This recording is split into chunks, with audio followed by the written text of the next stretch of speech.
Okay, దేవునికి స్తోత్రం. ప్రియులారా, స్వర్ణ అనగా ఒక పట్టణం ఇది. ఆ స్వర్ణ అనే పట్టణంలో ఒక క్రీస్తు సంఘానికి యేసు క్రీస్తు ప్రభుల వారు యోహాను భక్తుడికి ఒక సముద్రం మధ్యన పద్మాస్ దీవులో నుండి ఆత్మవశుడై పరలోకానికి తీసుకువెళ్ళిన ఆ పరలోకములో భూమి మీద ఉన్న సంఘాలకి జరిగేవి జరగపోయేవి భవిష్యత్ అంతటిని కూడా తెలియపరచుటకు ప్రభు అయిన యేసుక్రీస్తు వారు సంఘాలకి ఉత్తరాలు రాసిన ఉత్తరాలు ఇవి. కనుక ఈ రెండో సంఘానికి రాస్తున్న ఉత్తరంలో ఉన్న ఇక్కడ మనం చదివినంటి స్వర్ణలో ఉన్న, అంటే స్వర్ణ అనగా అర్థం ఏంటంటే బోలము. ఏం చెప్పండి? బోలము అంటే అర్థం ఏంటంటే చేదు. దాన్ని మనము చూస్తే గనక దానితో పొగ వేస్తారు.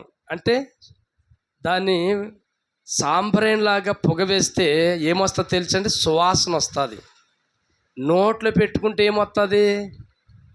చెప్పరేంటి? చేదు వస్తుంది. పొగ వేస్తే సువాసన వస్తుంది, నోట్లో వేసుకుంటే చేదు వస్తుంది.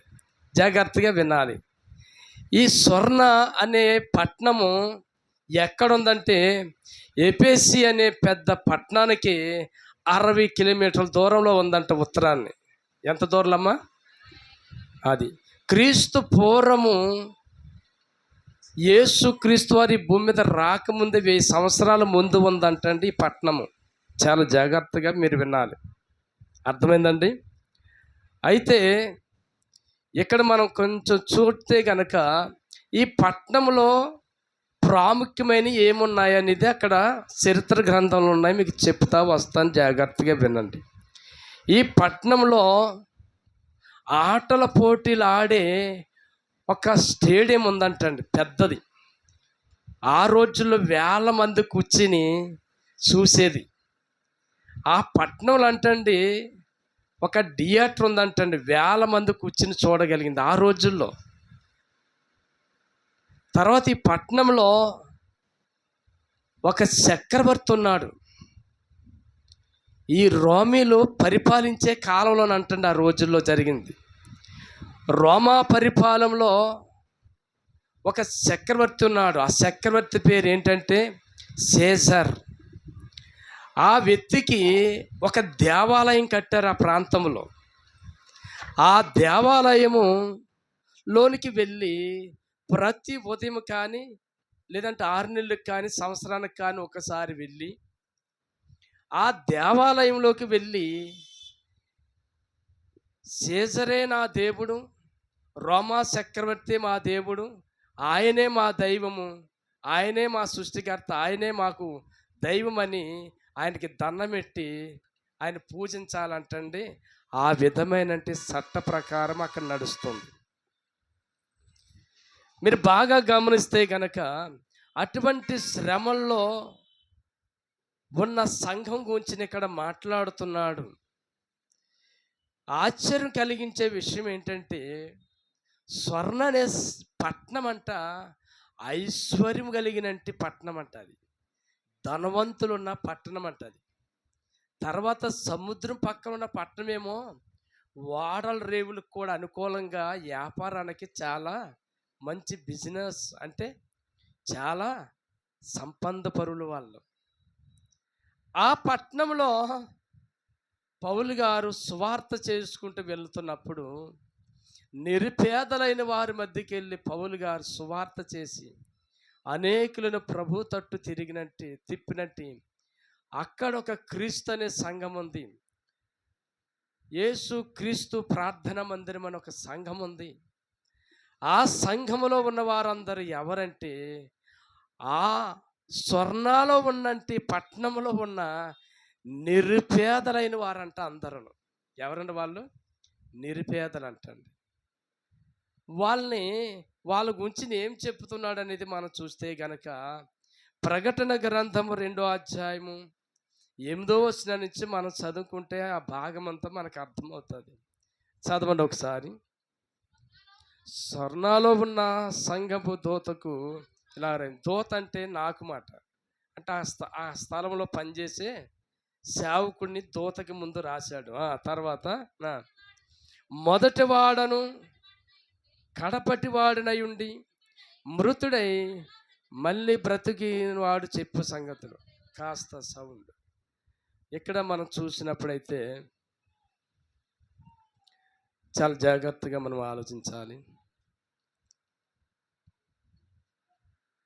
అక్కడ ఆ పట్టణంలో దేవాలయం కట్టబడి దేవాలయంలో ఒక విగ్రహం ఉంది. చక్రవర్తి దేవుడుగాను, చక్రవర్తి సర్వము, చక్రవర్తి తర్వాత ఇంకెవరైనా అన్నట్టుగా పూజింపబడుతున్న ఆ దినాల్లో సంఘాన్ని బలపరుస్తూ చెప్తున్నాడు. వాడు కాదు మొదటివాడా, మొదటివాడు నేను. మొదటివాడు ఆడానికి నువ్వు భ్రమపడుతున్నారు. ఆడు కాదు మొదటివాడు చక్రవర్తి, నేను మొదటివాడను. సంఘంతో దేవుడు మాట్లాడుతున్న మాట, నేను మొదటి వాడిని, మీరు ఎందుకు భయపడుతున్నారు? నేను కడపటి వాడను. వాడైతే కొన్ని రోజుల నుండి చచ్చిపోతాడు, మళ్ళీ బ్రతకడాడు. నేను పాపాన్ని చంపుటకు నేను చనిపోయి తిరిగి బ్రతికిన వాడను, నేను జీవించుచున్నవాడిని అని సంఘాన్ని బలపరుస్తూ సంఘానికి ఏం చేస్తున్నాడంటే ఆయన పురుకొల్పుతున్నాడు మాట. నేనున్నాను మొదటి వాడని నీకని. యేసు క్రీస్తు ప్రభుల వారు దూతగా ప్రత్యక్షమై అగ్ని పొదలుండి ప్రత్యక్షమై మోసేతో మాట్లాడిన మాట కూడా మొదటిది అదే. ఏం చెప్పండి? ఉన్నవాడను నేను, అనువాడను నేను అని మాట్లాడుతున్నాడు. ఇక్కడ మనం ప్రకటన గ్రంథం 1వ అధ్యాయంలోకి మనం వస్తే అక్కడే మనకు కనపడుద్ది ఈ మాట. చూడండి దేవుడు ఏమై ఉన్నాడు అనేది. అక్కడ 18వ వచనం చదవండి అమ్మా.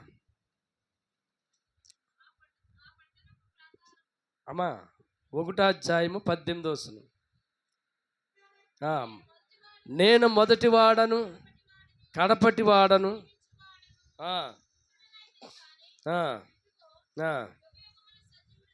ఇదిగో యుగయుగములు నేను సజీవుడనై ఉన్నాను అంటున్నాడు.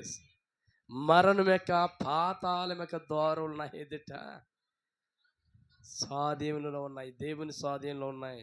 ఇంకో మాట చూస్తే కనుక 8వ వచనంలో అల్ఫా ఒమేగాయు నేనే, వర్తమాన భూత భవిష్యత్తు కాలాల్లో ఉన్నవాడను నేనే అని సర్వాధికారి అయిన దేవుడగు ప్రభు సెలవిచ్చుచున్నాడు. అల్ఫా ఒమేగా అంటే అర్థం ఏంటంటే, ఇంగ్లీష్ పదంలోకి వెళ్తే హే చడ్.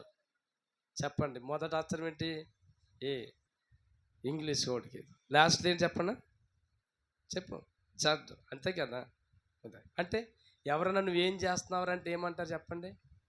అన్నీ చేస్తున్నానండి ఏమంటాడు? A to Z అంటాడు. ఏమంటాడు? A to Z అంటే అర్థం ఏంటంటే, యేసుక్రీస్తు ప్రభుల వారు ఇక్కడ ఆల్ఫా ఒమేగా నేనంటే అర్థం ఏంటి చెప్పండి? టోటల్గా ప్రపంచాన్ని క్రియేట్ చేసిన వాడను, A to Z నేనే అన్నాడు ఆయన. కొడితే గట్టిగా కొట్టండి. A to Z నేనే. కొలసలు రాసిన పత్రిక 1వ అధ్యాయము 15-17 వచనాల్లో కూడా పౌలు భక్తుడు బయలుపరిచిన మాట ఇది. చూస్తే కనుక అక్కడ రాయబడి ఉంటుంది. ఏంటి తెలుసండి? నేను సర్వ సృష్టికి ఆది సంభూతుడనై ఉన్నాను. సర్వ సృష్టికి ఆది సంభూతుడనై ఉన్నాను. ఇంకేమన్నారు చెప్పండి? ఆయన అన్నిటికంటే ముందున్నవాడు. ఆయన సమస్తమునకు ఏమై ఉన్నాడంట? ఆధారభూతుడై ఉన్నాడు. ఆకాశం ఉందంటే ఆధారం నేను, భూమి ఉందంటే ఆధారం నేను. ఇదిగో ఈ చక్రవర్తి పరిపాలించి చక్రవర్తికి ఆధారం ఎవరు తెలుసా? నేను. స్వర్ణలో ఉన్న సంఘమా, నేను మొదటి వాడను, నేను కడపటి వాడను, మృతుడై తిరిగి బ్రతికిన వాడను, సజీవుని నేను. ఎందుకు వాడికి భయపడతారు మీరు అని బలపరుస్తూ మాట్లాడుతున్న మాటలు యోహాను భక్తుడి ద్వారా చెప్పుతున్న సంగతులు ఏమనగా చూస్తే కనుక అక్కడ రాయబడి ఉన్నాయి. చూడండి, మొదటి వాడను నేనే, కడపటి వాడనై ఉండి మృతుడై మరలా బ్రతికిన వాడు చెప్పు సంగతులు. ఇప్పుడు ఏం సంగతులు చెప్తున్నాడు చూద్దాం ముందుకు వెళ్తే కనుక. నీ శ్రమను, నీ దరిద్రతను నేను ఎరుగుదును, అయిన నువ్వు ధనవంతుడివే. తాము యూదులమని చెప్పుకొనుచు యూదులు కాక సాతాను సమాజ వారి ఎదుట నేను ఎరుగుదును, నీ సంగతులన్నీ నేను ఎరుగుదును. అమ్మ ఇలా చూడండి ఒకసారి. నీ కష్టం నేను ఎరుగుదును, నీ బాధ నేను ఎరుగుదును. అసలు మాటలో చెప్పాలంటే నీ సంగతి అంతా నాకు తెలుసు.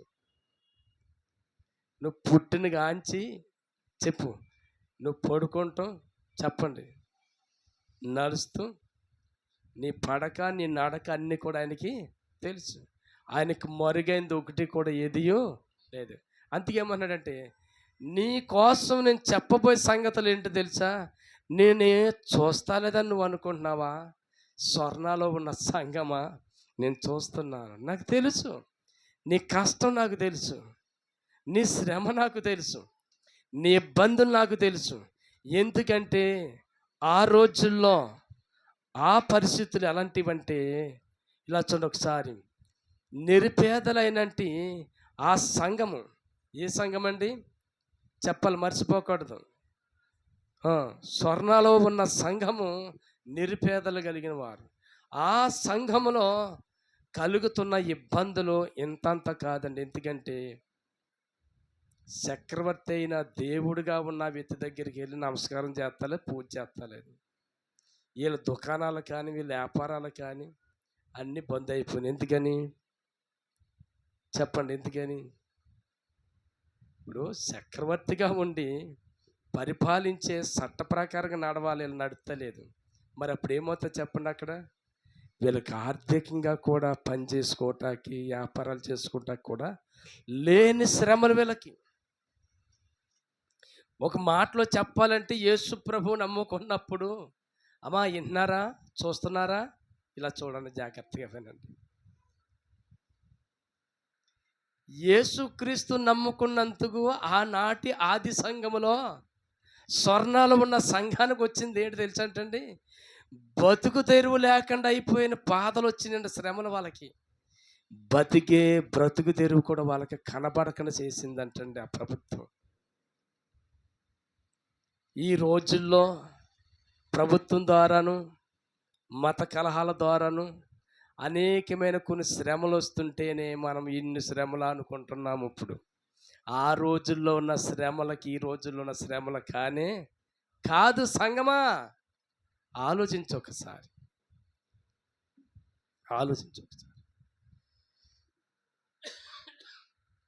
కనుక దేవుడు చెప్తున్న మాట ఏంటంటే, ఆ రోజుల్లో ఆ చక్రవర్తిని దేవుడిగా కొలగా పూజించకపోవటం వల్ల ఆ రోజుల్లో వాళ్ళకు వచ్చిన ఇబ్బందులు ఎటువంటి అంటే, చాలా శ్రమల పాలు చేశారంట. వాళ్ళు ఏం చేశారని చెప్పండి? చాలా శ్రమల పాలు చేశారు. అంటే మాటలో చెప్పాలంటే, క్రీస్తు శ్రమల్లో పాలు పొందిందంటండి సంఘం. దేంట్లో పాలు పొందిందమ్మా? క్రీస్తు శ్రమల్లో పాలు పొందింది. ఎందుకంటే వాళ్ళకి దేవుడు గుర్తు చేసింది ఏంటంటే, క్రీస్తు సిలువలో పొందిన శ్రమలన్నీ కూడా వాళ్ళు తలబోసుకున్నారండి. కనుక ఈ రోజున పౌలు గారు కూడా కొన్ని విషయాలు మనతో మాట్లాడుతున్న మాటలు మనం చూస్తే కనుక చూడండి ఒకసారి. ఈ రోజున సంఘంలోకి వస్తున్న సంఘ బిడ్డలందరూ కూడా చాలామంది దేవుడి ద్వారా మేలులు పొందుకుంటామనేది అలవాటు అయిపోయింది. తప్పేం కాదు. దేవుని సన్నిధికి వస్తే ఆయన మేలు చేసేవాడు తప్ప కీడు చేసేవాడు కాదు. మేలు పొందాలి.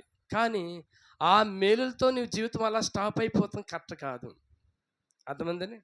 దేవుని సన్నిధికి వచ్చిన తర్వాత అవసరాలు తీర్చబడాలి. అవసరాల కోసమే నీ జీవితం అయిపోకూడదు. జాగ్రత్తగా వినండి. మనం కూడా క్రీస్తు కొరకు శ్రమలు పొందేవారుగా మనము ఆ అనుభవంలోకి వెళ్ళాలంటండి.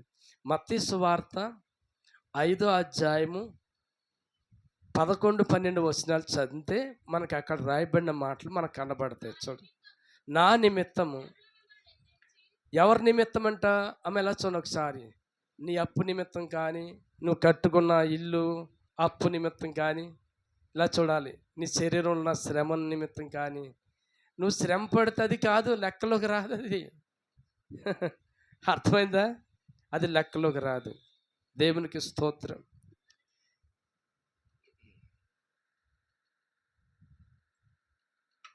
గనుక కాస్త సౌండ్ ఆయన. ఇక్కడ రాయబడిన మాట మనం చూద్దాం ఒకసారి. ఏంటంటే నా నిమిత్తం అని. చూసారా అమ్మ? ఇలా చూడండి ఒకసారి. ఎవరి నిమిత్తం అంటండి? దేవుని నిమిత్తం. మీరు ఎక్కడికన్నా బంధువుల మధ్యకి వెళ్ళినప్పుడు, అమ్మ పెళ్ళిళ్ళకి వెళ్ళినప్పుడు, ఫంక్షన్కి వెళ్ళినప్పుడు ఎవరికైనా యేసు ప్రభుని చెప్పారనుకోండి, అక్కడ ఏమొస్తున్నాయి? ఏమొస్తున్నాయి చెప్పండి? నిందలు కానీ, అవునా కదా, అవమానాలు కానీ ఎదుర్కొంటున్నారు. అదంటండి ఎంతో ధన్యత, ఎంతో భాగ్యం అంటండి. దేవునికి స్తోత్రం. ఎంతో ధన్యత, ఎంతో భాగ్యం. క్రీస్తు నిమిత్తం ఎవరికైనా నువ్వు ప్రకటిస్తున్నావా? క్రీస్తు నిమిత్తం ఎవరికైనా దేవుని వాక్యాన్ని బోధిస్తున్నావా? క్రీస్తు నిమిత్తము, ఆయన నామ నిమిత్తము ఎవరికైనా 10 మందికి దేవుని మాటలు పంచుకున్నప్పుడు నీకు అవమానాలు వస్తున్నాయా? శ్రమలు వస్తున్నాయా? నిందలు వస్తున్నాయా? నీవు భాగ్యవంతురాలును. తర్వాత తెలుసండి, నువ్వు ధన్యుడు అంటే ఇంకేంటి తెలుసండి? నువ్వు నిజంగా ఆయన శ్రమల్లో పాలు పొందిన వాడవు. ఇంకా మనం చూసుకుంటూ వెళ్తే కనుక పౌలు గారి గురించి మనం ఆలోచిద్దాం ఒకసారి. పిలుపులు రాసిన పత్రిక 3వ అధ్యాయము. పిలుపులు రాసిన పత్రిక 3వ అధ్యాయము 8వ వచనం చదివితే మనకు అర్థమవుతుంది.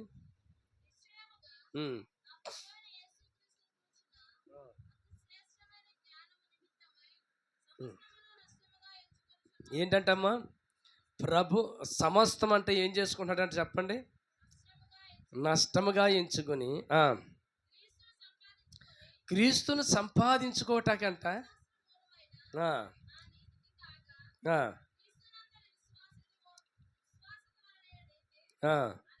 అనగా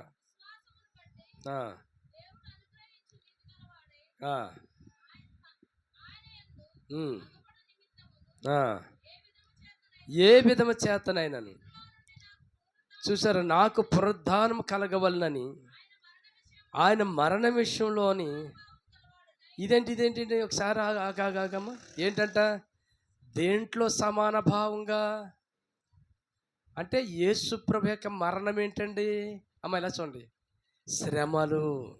ఆయన మరణం ఏంటండి? శ్రమ. అమ్మ ఇలా చూడండి, ముళ్ళ కిరీటం పెట్టుకుంటాము, బంగారు కిరీటం. అది మహిమ కిరీటమా? శ్రమ. శరీరం అంతా కూడా కొరడాలతో చీల్చివేశారు. అదేంటి చెప్పండి? శరీరానికి శ్రమ. ఎంత శ్రమ పొందాడైనా. ఇప్పుడు పౌలు ఏమంటున్నాడు? దేంట్లో సమానంగా అనుకుంటున్నాడు చెప్పండి? మృతుల్లో నుండి నాకు పునరుద్ధానం కలగవలనని ఆయన మరణంలో సమాన భాగం. అబ్బా, మనం దేంట్లో సమానంగా ఉండాలనుకుంటాం చెప్పండి? మన అన్న తమ్ముల్లోను, అక్క చెల్లెల్లోను, మన బంధువులందరిలోని ఆస్తులు అంతస్తులు ఎలా ఉండాలనుకుంటాం? ఈక్వల్గా, అంటే సమానంగా సమానంగా వెళ్ళాలి. అవసరమైతే మించి వెళ్ళాలనుకుంటాం. దానికోసమే ఈ పాస్టర్ గారి సంఘం కూడా అనుకుంటూ బతుకుతుంది. సంఘం కూడా అంతకే బతుకుతుంది. ఎందుకు బతుకుతుంది సంఘం? దేనికోసం బతుకుతుందంటే ఈనాడు ప్రపంచ సంఘాలు క్రీస్తు ప్రార్థన మందిరాలుగా పిలబడుతున్న ఈ మందిరాలు, ఈ సంఘాలన్నీ కూడా ప్రపంచమంతా ఎలా నడుస్తుందో తెలుసండి? బతుకుదెరు కోసం బ్రతుకుతున్నాయి. అర్థమైందండి? అన్న తమ్ముల కంటే, అక్క చెల్లెల కంటే, బంధువుల కంటే, అందరికంటే మొత్తం మీద టార్గెట్ పెరగాలి, నేను అభివృద్ధి చెందాలి, ఈ ప్రసంగాలు కూడా ఇలాగే ఉన్నాయి. అది కాదండి ఇక్కడ పౌలు గారు, ఆయన మరణంలో సమాన భాగంగా, సమానం. ఏ మరణంలో చెప్పండి అమ్మా?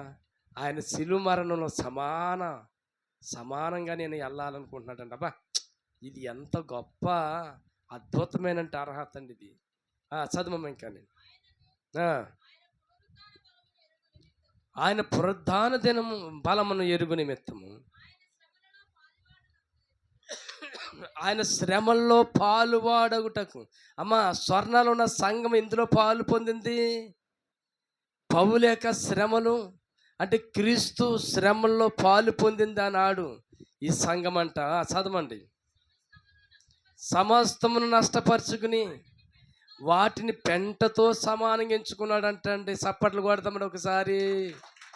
మనం ఏం చేసుకుంటున్నాం చెప్పండి అమ్మా? ఈ లోకమంతానేమో నెత్తి మీద ఎట్టుకుంటున్నాం. పౌలు గారేమో కాళ్ళ కింద పెట్టుకుని పెంట కింద చూసుకున్నాడు. మనం ఏం చేస్తున్నాం చెప్పండి? చెప్పండి. లోకమంతా మనం ఏం చేస్తున్నాం చెప్పండి? నెత్తి మీద ఎట్టుకుని ఊరేగుతున్నాం, ఇదంతా నాకు కావాలని. ఒకడు లోకమంతా సంపాదించుకుని తన ప్రాణాన్ని పోగొట్టుకుంటే వాడికి ప్రయోజనం ఏంటని యేసు ప్రభువే తేల్చేశాడు. స్తోత్రం చెప్పండి ప్రియులారా. ఇంకా మనం చూస్తే గనక కొలసీలు రాసిన పత్రిక 1వ అధ్యాయము 24వ వచనంలో కూడా అదే రాయబడి ఉంటుంది. చదువున. కొలసీలు రాసిన పత్రిక 1వ అధ్యాయము 24వ వచనం. ఇప్పుడు మీ కొరకు నేను అనిపించుచున్న శ్రమను బట్టి సంతోషించచ్చు. ఇదేంటంటే శ్రమలు కలిగితే సంతోషించాను అన్నాడు ఏంటంటే పౌలు గారిలో ఉన్న గొప్ప విశేషం ఇదే. జాగ్రత్తగా విను సంగమా. శ్రమల్లో సంతోషిస్తున్నాడు అంటండి. ఎవరు? పౌలు గారు. ఆ రోజులు ఆ సంఘం కూడా ఏంటంటండి, శ్రమల్లో సంతోషంతో బ్రతుకుతుందంటండి. నిరుపేదలుగా ఉన్నాం, అందరికంటే చాలా తక్కువ స్థితిలో ఉన్నాం. ఏంటి మా బతుకులు అంటలేదండి ఆ నాడు సంఘం. ఏంటంటే చెప్పండి, సంతోషంగా బ్రతుకుతుందంటండి ఆ నాడు సంఘం. చదువమ్మా.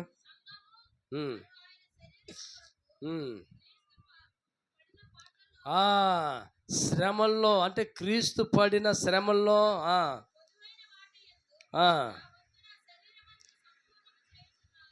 ఇంకా మళ్ళీ చదవమ్మా. దేంట్లో పాలు పొందుతున్నాడంట ఆయన? అమ్మా ఎలా చూడండి ఒకసారి. క్రీస్తు పడిన పాటు. అమ్మా, దేనికోసం నీ పాటు? రే బాబు ఎండ్రా బాబు, దేనికోసం నీ పాటు? ప్రతిరోజు నీ పాటు, నీ కష్టము, నీ సంపాదన దేనికోసం అంటే ఇద్దరు పిల్లల కోసం, భార్య కోసం, లేదంటే 3 పిల్లలు, భార్య కోసం. అదేనా జీవితం? అంతే.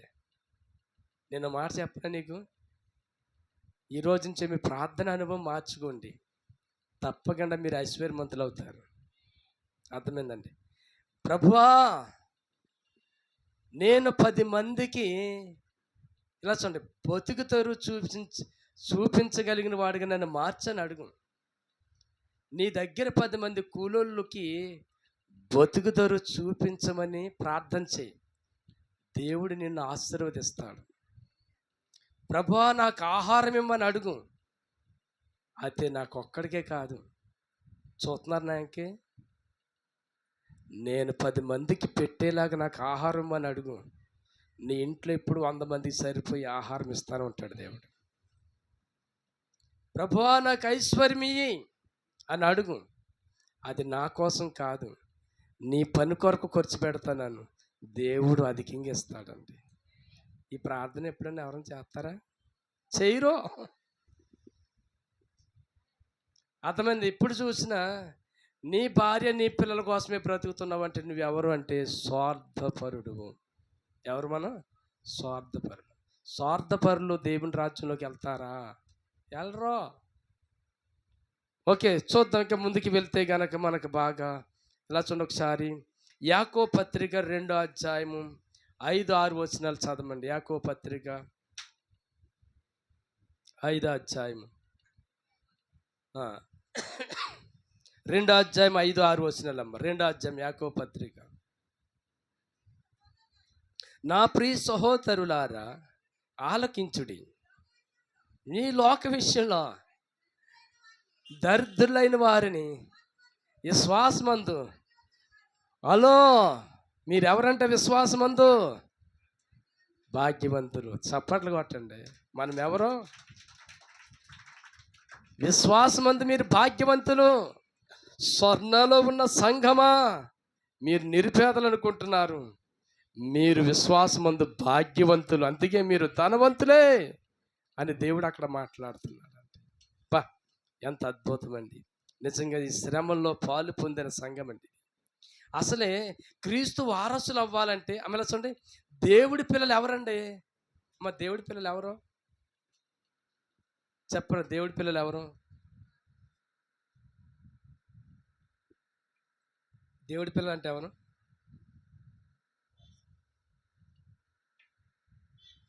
చెప్పండి, దేవుడి పిల్లలు ఎవరు? రోమపత్రిక 8వ అధ్యాయం 17వ వచనంలో ఉందన్నమాట. దేవుడి పిల్లలు ఎవరనేది పౌలు గారు చెప్తున్నాడు. 8:17 వచనం.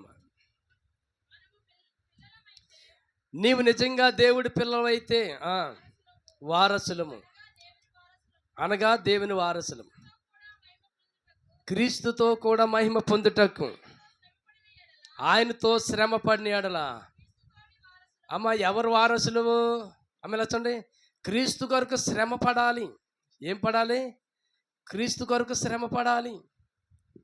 దేవుని కొరకు శ్రమ పడితేనే నువ్వు నిజమైన దేవుని బిడ్డవు, దేవుని కుమార్తెవంట. నా మాట అర్థమైన వారు స్తోత్రం చెప్పండి గట్టి. ఎవరు వారసులంట? దేవుని సన్నిధికి వచ్చిన తర్వాత నాకు అసలు ఏ శ్రమ లేదండి, అసలు ఏ ఇబ్బంది లేదండి, అంతా అండి మొఖాల్లో కూడండి నాకు, అబ్బో ఇలా అలా కాదండి, బ్యాంకుల నిండా ఫుల్గా ఉందండి, అసలు నా జీవితం ఒక రకం. అది కాదు. దేవుని నిమిత్తం, క్రీస్తు నిమిత్తం నువ్వు నిజంగా శ్రమల్లో వెళ్తే గనక నిజంగా నువ్వు క్రీస్తు వారసుడివే. కాబట్టి గట్టిగా చెప్పట్లేదు ఏంటంటే మనం నిజమైన వారసులము. మనం నిజమైన వారసులుగా చేయబడతాం క్రీస్తు శ్రమల్లో పాలు పొందితే. ఇలా చూడండి, ఎవరు వారసులు అనేది చూద్దాం ఒకసారి. ప్రకటన గ్రంథము 7వ అధ్యాయము 14వ వచనం చదవండి. ఎవరు వారసులు అంటే? ప్రకటన గ్రంథం 7వ అధ్యాయం 14వ వచనం. అందుకు నేను, అయ్యా నీకే తెలియననగా, వీరు మహాశ్రమంలో నుండి వచ్చిన వారు గొర్రెపిల్ల రక్తములోను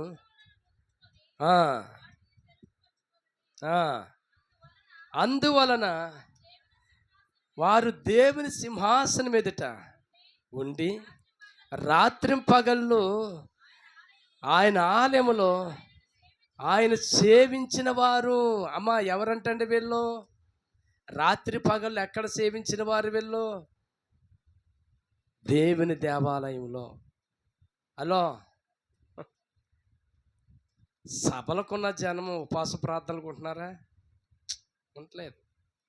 పోనీ ఇలాగ ఆదివారం ఆరాధనలకు వచ్చిన ప్రజలు ఆల్నైట్ పేర్లు ఉంటున్నారా? అంటే నువ్వు శ్రమ పడతాకి ఇష్టపడతలేదు. నువ్వు ఎలా కుమార్తె అవుతావు, ఎలా వారసురాలు అవుతావు? నా ప్రియ సహోదరుడా, ప్రతి కూడుకులో కూడా నువ్వు ఉండాలి. శుక్రవారం ప్రార్థన ఏంటి, బుధవారం ప్రార్థన ఏంటి, ప్రతి ప్రార్థనలో నువ్వు శ్రమ పడతాకి ఇష్టపడు సహవాసంతోను. అది ఎండైనా, అది వర్షమైనా, ఏ తుఫానైనా, ఏమైనా కష్టపడతాకు నువ్వు ఇష్టపడు. నిజంగా చెప్తున్నాను, దేవుడు పరలోకం నుండి అంటాడంట, ఈమె నిజమైన నా కుమార్తె, నా కుమారుడు, నా వారసుడు. అర్థమైందండి? ఎంత ఉందండి మనకి. వాళ్ళు ఆ రోజులన్నీ శ్రమ నుండి కూడా దేవుని సన్నిధిని విడిచిపెట్టుకోకుండా నమ్మకంగా దేవుని కొరకు బ్రతికిన సంఘం అంటండి ఇది. చదవండి ఒకసారి. మనము చదువుకున్న వాక్య భాగంలోకి వస్తే, స్వర్ణాలో ఉన్న సంఘానికి ఎన్ని సంగతులు రాస్తున్నాడండి దేవుడు. చదవండి ఒకసారి 10వ వచనాన్ని చదువుకుందాం. ఇదిగో మీరు శోధింపబడినట్లు అపవాది మీలో కొందరిని చెరలో వేజ వేయబోచున్నాడు. ఆ, ఇక్కడ ఎక్కువ ఏం కనబడుతుంది చెప్పండి? వీళ్ళకి శ్రమలు శ్రమలు శ్రమలు తటాక్షించినాయి. శోధనలు శోధనలు ఎవరి వల్ల చెప్పండి? యూదుల వల్ల శోధనలు అండి. ఎవరి వల్ల శోధనలు? దేవుడి బిడ్డల వల్లే శోధనలు అండి వీళ్ళకి. ఎవరి వల్ల శోధన చెప్పండి? దేవుడి బిడ్డల వల్ల వీళ్ళకి శోధన కలిగిందంట. ఒకసారి మనం చూస్తే గనక ఇలా చూడండి, ఒకసారి క్రైస్తవులు కనబడుతున్న వారు ఈ రోజుల్లో ఎక్కడ చూసినా ఎలా కనబడుతున్నారు తెలుసండి? ఆమె ఇలా చూడండి, వాళ్ళు ఎలా ఉంటున్నారంటే లోకంతో కలిసిపోతూ కూడా మేము క్రైస్తవులమే, మేము దేవుడి బిడ్డలమే అంటూ చలమని అయిపోతున్నారు. వాళ్ళు తాగుతూ ఉంటారు, వీళ్ళు క్రైస్తవులు అంటారండి. తాగుబోతులుగా దేవుడి సన్నిధిలో ఉంటారు, వాళ్ళు ఎవరంటే చెప్పండి? క్రైస్తవులు. తిరుగుబోతులుగా ఉంటారు, వీళ్ళు క్రైస్తవులు. ఎబిసారులుగా ఉంటారు, దేవుడి సన్నిధిలో ఉండి వీళ్ళు క్రైస్తవులు. బూతులు తిడతారు, వీళ్ళ క్రైస్తవులు. వీళ్ళు ఏ అలవాట్లను మార్చుకోరు, వీళ్ళ క్రైస్తవులు. ఇతరులు దూషించే వారికి ఉంటారు, వీళ్ళు క్రైస్తవులు. దేవుడి మాట అంటే లెక్కలేని వారికి ఉంటారు, వీళ్ళు క్రైస్తవులు. ఆ రోజుల్లో కూడా అటువంటి వ్యక్తులు ఉన్నారంటండి. వాళ్ళ ద్వారా ఎన్నో చెప్పండి ఏమొచ్చినట్టు చెప్పండి, అక్కడ ఎన్నో ఇబ్బందులు వాళ్ళకి వచ్చినాయంటండి. చూసారు, అనేక శ్రమలు వచ్చినాయంటండి. చాలామంది దూషించారంటండి, వాళ్ళని దూషించబడ్డారంటండి ఆనాడు సంఘం. ఆనాడు స్వర్ణలో ఉన్న సంఘము దూషించబడ్డాది, హింసించబడ్డాది, చాలా హింసల గుండా వెళ్ళింది, చాలా శ్రమల గుండా వెళ్ళింది ఆనాడు సంఘం. అయినా వారు ఎలా ఉన్నారంటే చెప్పండి ఒకసారి చూడండి, ఎన్ని శ్రమలు కలిగిన మరణం వరకు నమ్మకముగా ఉన్నారంట. దేవునికి స్తోత్రం. నువ్వు నమ్మకము కలిగి ఉండాలి, దేవుని నమ్మాలి. ఎలా నమ్మాలో తెలుసా అమ్మా? దేవుడన్న ఏదన్నా నీకు కలిగితే నమ్ముతాం కాదు, దేవుడు ఏదన్నా చేస్తే నువ్వు నమ్ముతాం కాదు, దేవుడు అన్ని సదుపాయంగా నీకు ఇస్తే నమ్ముతాం కాదు. కష్టం వచ్చిన అదే నమ్మకం ఉండాలి, బాధ వచ్చిన అదే నమ్మకం ఉండాలి, నీకేమైనా అదే నమ్మకం కలిగి ఉండాలి. ఒక అడుగులోని దేవుని ఆరాధించే ఒక సంఘం ఉందంటండి. ఆ సంఘ బిడ్డల దగ్గరికి అంటే ఒక దైవజనుడు వెళ్ళాడంటండి. దారంటూ వెళ్తూ ఆ దైవజనుడు వాళ్ళు పలకరించి, వాళ్ళు విశ్వాసులు కాదనుకోక, అంటే వాళ్ళు విశ్వాసులు కాదేమో ఎవరు అనుకుని సువార్త చెప్దామని కారు దిగి వాళ్ళకి దేవుడు వాక్యం చెప్దామని దిగాడంట, సువార్త చెప్దామని. తీరా చూస్తే వాళ్ళు అన్నారంట, మేము దేవుడిని నమ్ముకున్నామండి అన్నారంట. ఓహో, సంతోషం అమ్మ, సంతోషం, చాలా సంతోషం. నువ్వు ఎలా దేవుడిని నమ్ముకున్నావు ఏంటని అడిగినప్పుడు, మేము ఈ అడవి ప్రాంతాల్లో ఉంటామండి, మాలోనే ఒక వ్యక్తి దేవుని నమ్ముకుని సేవ చేస్తున్నాడు, ఆ వ్యక్తి దగ్గర మేము కూడా రక్షించబడ్డామండి అని చెప్పారంట. చాలా చాలా సంతోషం అన్నమాట. అంతేకాదు బాబు, నేను నాకున్న స్థలము దేవుడి మందిరానికి ఇచ్చాను, ఆ దేవుడి మందిరం కట్టబడ్డది, ఆ స్థలంలో మేము ఆరాధన చేసుకుంటున్నామన్నారంట. చాలా సంతోషం అన్నారు. అసలు మీ వ్యాపారం ఏంటమ్మా అంటే, మేమేమి లేదండి, ఇస్త్రాకులై కుట్టికిని పట్టణంలో తీసుకువెళ్ళి వ్యాపారం చేస్తాం, పైపెచ్చి ఎప్పుడైనా ఖాళీగా ఉన్నప్పుడు ఇలాంటి ఎలక్కాయలు అమ్ముకుంటా బతుకుతామండి. ఇలాగ చేసుకుంటూ ఇలాగే జీవిస్తూ మా ప్రాణాన్ని మా జీవితాలు ఇలా కొనసాగుతూ కొందరికి సువార్త చెప్తూ ఇంచుమించుగా చాలామందిని దేవుళ్ళలోకి నడిపించానండి అని చెప్పిందంటండి. ఈయనకి ఆశ్చర్యం కలిగిందంటండి. చప్పట్లు కొట్టరా, ఆశ్చర్యం కలిగిందంటనా. చాలా సంతోషం. అయితే కొంతకాలం తర్వాత ఒక్కగానొక్క కూతురు, నాకు ఆ కూతురు చనిపోయిందండి. చనిపోయినప్పుడు మా ఊర్లో చాలా వ్యతిరేకత వచ్చిందండి. నువ్వు స్థలం ఇచ్చావు, మందిరం కట్టించుకున్నావు, చూసా మన కులదేవత ఊరుకుందా నిన్ను, ఏమైపోయి చూసావు నీ కూతురు అని అందరు కూడా నిందిస్తాం మొదలెట్టారంట, మాటలంటాం మొదలెట్టారంట. అంటారు కదండి అమ్మా, దేవుని నమ్ముకున్నాక నీ ఇంట్లో బిడ్డ చనిపోయిందంటే ఎన్ని రకాలుగా అంటారు చెప్పండి అంటారు. ఆ బిడ్డ అప్పుడు ఆ తల్లి అందంట, ఓరు పిచ్చి మొఖములారా, మీరు అనుకుంటున్నారు అలాగా, నేనైతే సంతోషంగా ఉన్నాను, నా కూతురు చనిపోయిన నేను సంతోషంగా బ్రతుకుతున్నాను అందంటండి. ఇది ఎక్కడ ఆశ్చర్యం అనుకున్నారంట అందరండి. ఎందుకంటే నా కూతురు నా దగ్గర ఉంటే ఒక రోజుని ఏదో ఆ అపాయకరమైన పరిస్థితుల్లోకి వెళ్తాదని ముందుగానే నా దేవుడు నాకంటే బాగా చూడాలని తండ్రి దగ్గర పెట్టుకున్నాడు. ఇంకా అంతకంటే సేపు ఇంకెక్కడ దొరికింది నా పిల్లకి, నా బిడ్డకి అంతకంటే సేఫ్టీ ఎక్కడ దొరికింది? నేను ఒక రోజున వెళ్తాను, నా కూతురిని చూస్తానని నిరీక్షణ నాకుంది. నాకు లేని దిగులు, నాకు లేని బాధ నీకెందుకు, నీకెందుకు అన్న అడిగిందంట. నిజంగా ఈ రోజుల్లో ఎవరన్నా ఇంట్లో కుటుంబాల్లో కొడుకు చనిపోయినా, ఇలా చూడండి కూతురు చనిపోయినా, ఎవరు చనిపోయినా నమ్మకం పోతుందండి వాళ్ళకి దేవుడి మీద. అదేనా నమ్మకం? కూతురు చనిపోయిన ఇంట్లో ఏమైనా మరణమే ఇంట్లోకి రాని, ఏదైనా రాని, మరణమే రాని, దేవుని నమ్మే విషయంలో ఎంత మాత్రం కూడా నీవు తప్పుపోకూడదు. మరణం వరకు కూడా నమ్మకంగా ఉండాలి దేవునికి. దేవునికి స్తోత్రం. మరణం వరకు నమ్మకంగా ఉండాలి. అంత నమ్మకమైన సాక్షిగా అడవిలో బ్రతుకుతుండగా ఒక రోజుని ఆ ఊరు ఆ అడవిలో ఉన్నట్టు ఒక అధికారి, వాళ్ళందరికీ ప్రెసిడెంట్గా ఉన్న అధికారి వచ్చి ఒక రోజు మిమ్మల్ని పిలిపించి పంచాయతీ పెట్టించాడంట. ఎందుకంటే ఈమె అందరిని మార్చేస్తుందంట. ఏం చెప్పండి గొడవ? అమ్మా ఏంటి గొడవ? ఇప్పుడు అందరిని మార్చేస్తుంది. కూతురు చనిపోయి నాకు తెలియదు, ఇప్పుడు కూతురు చచ్చిపోయి ఇంకా ఎక్కువ మార్చేస్తుందంట. పంచాయతీ పెట్టి పిలిపించి, ఏంటి నువ్వు చేసే పని ఏంటి? అసలే మనకు సంబంధించిన దేవుడు కాదు, అందరిని మార్చేస్తున్నావు, అందరినీ ఇలా తిప్పేస్తున్నావు, ఏంటి నువ్వు? ఇదిగో ఈ రోజు నుంచే పంచాయతీలు అందరిలో పెట్టి చెప్తున్నాను నీకు, నీవు కనుక యేసుప్రభు పేరు ఎత్తినా, యేసుప్రభు గురించి ఎవరికైనా చెప్పినా, ఎవరినన్నా చర్చికి తీసుకెళ్ళినా నీకు రేషన్ ఉండదు. ప్రభుత్వం ద్వారా వచ్చి ఏది నీకు ఇవ్వను. అర్థమవుతుందా? అంటే ఈవిడి అమ్మ ఇంకేముంది భయపడిపోతాను ఈయన అనుకున్నాడంట. ఈవిడ అందంట, ఇదిగో నేను చెప్పిది ఒకసారి అందంట, చెప్పా నీకు, నీ భార్యకి, నీ పిల్లలకి, నీ మొత్త తాతలకి అందరు సరిపోయే ఆహారం నేను ఇస్తాను, నా దగ్గర అందంటండి. హల్లెలూయా. నీకు నీ పిల్లలకి ఏంటి, ఇక్కడ ఉన్న వాళ్ళు అందరూ సరిపోయి ఆహారమే దేవుడు నాకు ఇస్తాడు, నువ్వు ఇచ్చిదేంటి నాకు లెక్క. ఉన్నారు ఈ రోజున అసలు సంఘంలో ఎలాంటి వారు? అమ్మా పింఛను ఇవ్వరు, చర్చికి వెళ్తుంటే ఎంతమంది ఉంటారు చెప్పండి? చర్చికి వెళ్తే రేషన్ ఉండదంటే ఎంతమంది ఉంటారు చెప్పరేంటి? అయిపోయి ఒకసారి ఎలా అయిపోయిన మొక్కలు చూడండి. ఇప్పటి ప్రిపేర్ అవ్వాలి దేనికైనా. ఆమెన్. మొదటి వాడైనా కడపటి వాడైనా మన మధ్యన బ్రతుకున్నవాడు స్తోత్రం చెప్పండి.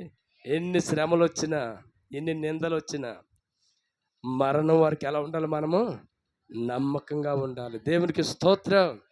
ఈమె మరణం వరకు నమ్మకంగా ఉందంటండి. అంతేకాదు ఈమె చూడండి ఈ సంఘం ఎలా ఉందంట, మరణం వరకు నమ్మకంగా ఉన్నది అని సాక్ష్యం ఇచ్చిందండి. చదవండి. నేను నీకు జీవ కిరీటం ఇచ్చేదను. సంఘముతో ఆత్మ చెప్పుతున్న మాట, జీవ కిరీటం నేను ఇస్తాను. ఇదిగో స్వర్ణాలో ఉన్న పట్నంలో ఉన్నంటి ఆటల పోటీలో కానీ అన్నిట్లో కానీ అక్కడ ఉన్న వారికి అంట కిరీటాలు ఇస్తారంట, బహుమతులు. వీళ్ళు ఇచ్చే కిరీటాలు సైమైపోయేవి.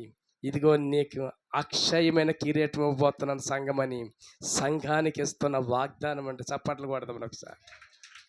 ఇంకేమంటున్నాడు చదవండి. ఎన్ని సంగతులు చెప్తున్నాడండి అద్భుతంగానా. సంఘముతో ఆత్మ చెప్పుతున్న మాట చెవిగలవాడు వినును గాక. అంటే చెవిగలవాడు వినును గాక అంటే అర్థం ఏంటి? హలో, ఇనువోడు ఎవడమ్మా? ఇనువోడు ఎవడు? బతుకున్నవాడు వింటాడు, చచ్చిపోయినోడు వింటాడా? చచ్చిపోయినోడి దగ్గరికి వెళ్ళి ఎన్ని చెప్తే కనుక వాడికి ఏమన్నా వినపడద్దా? నువ్వు దేవుని సన్నిధిలో చచ్చిన వాడుగా ఉన్నావో బతికినవాడు ఉన్నాడు ఎలా తెలుస్తే చెప్పు? హలో, ఎలా తెలుస్తే చెప్పు? నువ్వు దేవుడి మందిరానికి వచ్చాక నువ్వు బతుకున్నవాడు చచ్చినవాడు అని ఎలా తెలుస్తుంది? చెవులుండి వింటే నువ్వు నిజంగా బతికిన వాడవే. క్రీస్తు కొరకు స్తోత్రం చెప్పు. లేదంటే ఇక్కడికి వచ్చి దేవుడి మాట విన్నట్టుగా ఇన్ని బయటికి వెళ్ళాక చెప్పండి, యథావిధంగా ఉన్నావంటే నువ్వెవరు? ఎవరు చెప్పండి? క్రీస్తులో చచ్చిన వాడిగానే ఉంటున్నాం. మనం అలా చచ్చిన వారికి ఉంటాం కాదండి, బ్రతకాలి క్రీస్తు కొరకు. దేవుడి మాట విన్నప్పుడు దేవుని మాట మనల్ని బ్రతికించేది. అర్థమైందండి? వినుట వల్ల ఏం కలిగిద్దండి? విశ్వాసం కలిగిద్ది. అంటే విశ్వాసం అంటే దేవుని కొరకు బ్రతకాలని విశ్వాసం నీలో పెరగాలి. దేవునికి స్తోత్రం. ఇంకేంటంట చదవండా, జయించువాడు అదిగోండి రెండో మరణం వల్ల హే హాని పొందడు. రెండో మరణం అంటే అర్థం ఏంటి తెలుసండి? చూద్దాం ఒకసారి. ప్రకటన గ్రంథము 20 అధ్యాయం 6 వచనంలోకి వెళ్తే ఇక్కడ రాయబడి ఉంటుంది మాట. ప్రకటన గ్రంథము 20 అధ్యాయం 6 వచనంలోకి.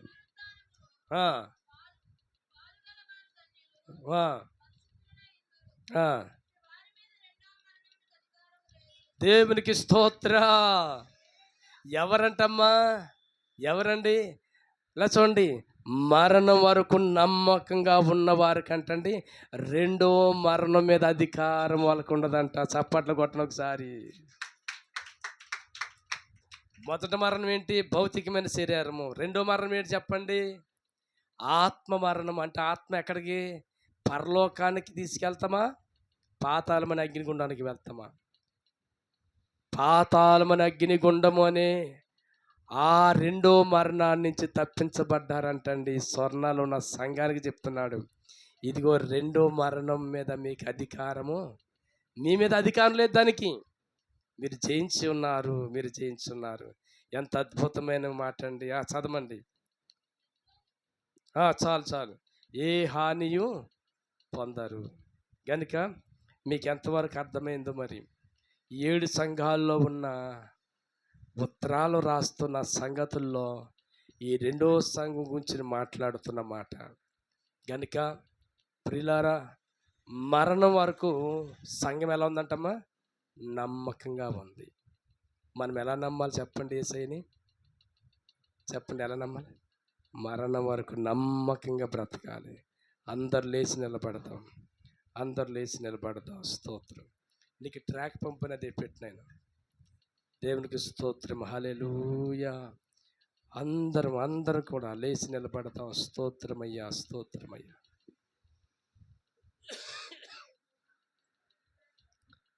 అందరు లేచి నిలబడదాము.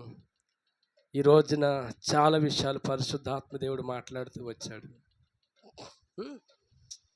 కట్టేసివా పాట ట్రాక్ పెట్టు. స్తోత్రం. అందరూ ప్రార్థన చేసుకుందాం. స్తోత్రం. Hallelujah. Thank you Lord Jesus. ప్రభువా నీకు వందనాలు నాయన. ప్రభువా నీ స్తోత్రం. అందరూ కూడా చేతులెత్తి ప్రార్థన చేయండి.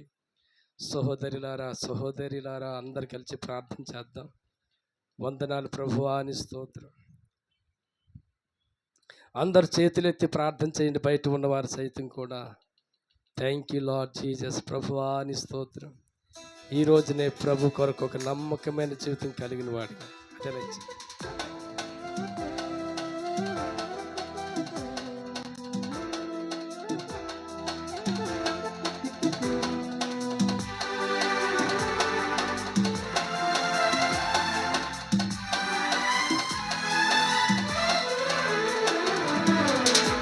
నమ్మకమైన దేవుడవయ్యా నీవే చాలు యేసయ్యా. నమ్మకమైన దేవుడవయ్యా నీవే చాలు యేసయ్యా. నేనేమై ఉన్నా, ఏ స్థితిలో ఉన్నా, నేనేమై ఉన్నా, ఏ స్థితిలో ఉన్నా, ఇంకేమి కోరుకోనయా, అసలు ఇంకేమి కోరుకోనయా. నమ్మకమైన దేవుడవయ్యా నీవే చాలు యేసయ్యా.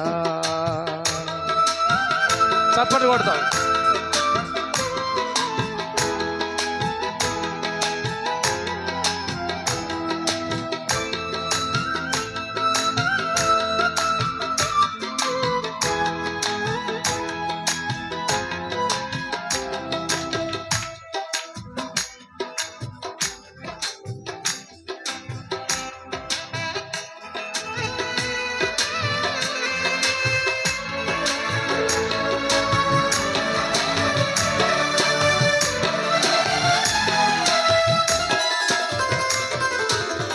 ఆస్తులైన వారే హాని చెయ్య చూచిన మిత్రులే నిలువకుండినా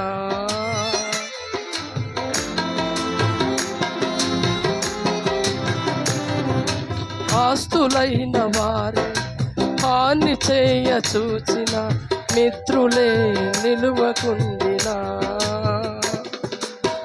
న్యాయము తీర్చే నీవు నాకుంటే న్యాయము తీర్చే నీవు నాకుంటే చాలు యేసయ్యా చాలు యేసయ్యా నమ్మకమైన దేవుడవయ్యా నీవే చాలు యేసయ్యా నమ్మకమైన దేవుడవయ్యా నీవే చాలు యేసయ్యా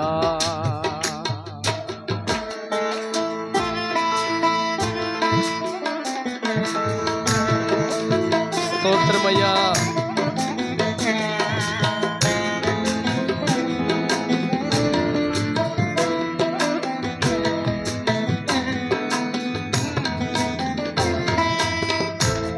చప్పట్లు కొడు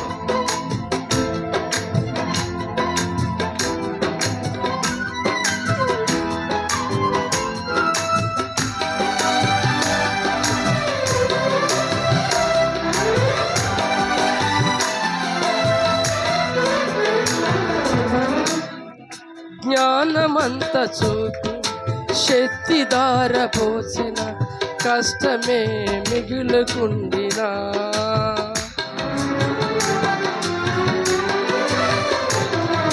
జ్ఞానమంత చూపి శక్తి దార పోసిన కష్టమే మిగులుకుండినా పాపము బాపే నీవు నాకుంటే శాపము బాపే నీవు నాకుంటే చాలు యేసయ్యా చాలు యేసయ్యా నమ్మకమైన దేవుడవయ్యా నీవే చాలు యేసయ్యా నమ్మకమైన దేవుడవయ్యా నీవే చాలు యేసయ్యా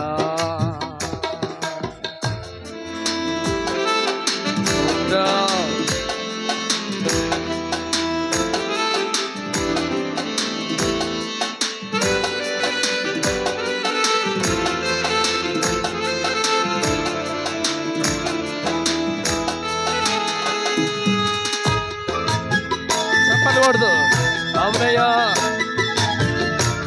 ఎన్ని కష్టాలు వచ్చినా ఎన్ని ఇబ్బందులు వచ్చినా మరణం వరకు నీ కొరకు నమ్మకంగా బ్రతుకుతానయ్యా అని చెప్పగలను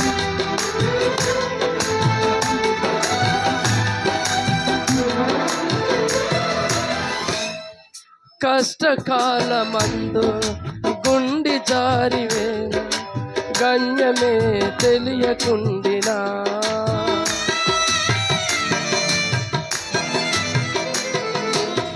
కష్టకాలమందు గుండి జారిపోయిన గమ్యమే తెలియకుండినా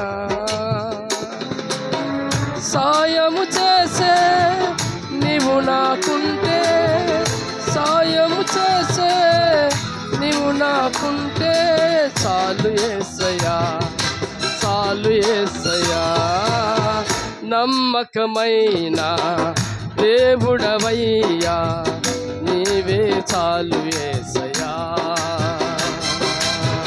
నమ్మకమైన దేవుడవయ్యా నీవే చాలు యేసయ్యా